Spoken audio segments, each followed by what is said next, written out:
வரம்பை அதிகரித்தது. உங்களுக்கு 12 லட்சம் ஆண்டு வருமானம் 12 லட்சம் வாங்குறவங்களுக்கு இனி வந்து டேக்ஸ் கிடையாது. 12 லட்சத்துக்கு மேலே போனால் தான் வந்து டேக்ஸ் அப்படிங்கிற அறிவிப்பு வந்து மிகவும் சிறப்பாக எல்லோரும் வந்து சந்தோஷப்பட்டுக்கிட்டு இருக்காங்க. அதாவது மாத வருமானம் 1 லட்ச ரூபா, ஆண்டுக்கு 12 லட்சம் ஊதியம் வாங்குறவங்க இல்லை தொழில் செஞ்சு வருமானம் ஈட்டுறவங்களுக்கு டேக்ஸ் பே பண்ண தேவையில்லை. ஆனால் வந்து டேக்ஸ் ரிட்டர்ன் சப்மிட் பண்ணணும். அதாவது வருமான வரி வந்து எல்லாருமே வந்து அந்த ஃபார்மை வந்து சப்மிட் பண்ணணும்.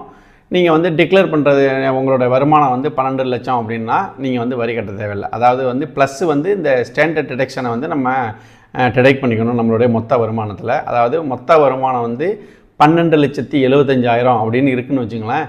நீங்கள் வந்து அந்த 75,000ங்கிறது ஸ்டாண்டர்ட் டிடக்ஷன். ஒரு 30 லட்ச ரூபா வருமானம் வருதுன்னா அதில் வந்து நீங்கள் வந்து 75,000 கழித்து மிச்சம் வர்றதான் வந்து உங்களுக்கு ஆண்டு வருமானம். அதாவது 75,000ங்கிறது உங்களுடைய மொத்த வருமானத்தில் 75,000 நீங்கள் டிடெக்ட் பண்ணிவிட்டு அதுக்கு மேலே வர்றதை வந்து நீங்கள் டேக்ஸை வந்து கட்டுறது இதுதான் வழக்கமாக இருக்குது. இதை அதே வழக்கம்தான். ஆனால் வந்து 12,75,000 வரைக்கும் வருமானம் இருக்கவங்களுக்கு வருமான வரி கட்ட தேவையில்லைங்கிற அறிவிப்பு வந்து எல்லாருக்குமே வந்து மிகவும் வரவேற்பு பெற்றுள்ளது. இதுதான் வந்து இந்த பட்ஜெட்டோட ஹைலைட் அப்படிங்கிறது. எந்த நீங்கள் டிவி சேனலில் திறந்தாலுமே இந்த 12 லட்சத்துக்கு வருமான வரி வந்து விலக்களிக்கப்பட்டிருக்கு அப்படிங்கிறது தான் வந்து மிக ஒரு இதுவாக வந்து போயிட்டுருக்கு மக்களே.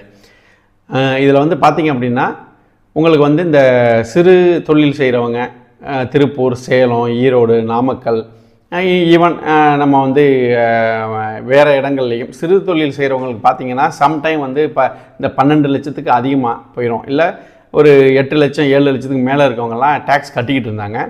இனி வந்து இந்த 12 லட்சங்கிறது ஒரு சிறப்பான அறிவிப்பு. அவங்க வந்து தன்னுடைய தொழில் அபிவிருத்தியை வந்து இந்த இந்த டேக்ஸ் கட்டுற காசை வந்து சேமித்து வச்சு அவங்க வந்து இது பண்ண முடியும்.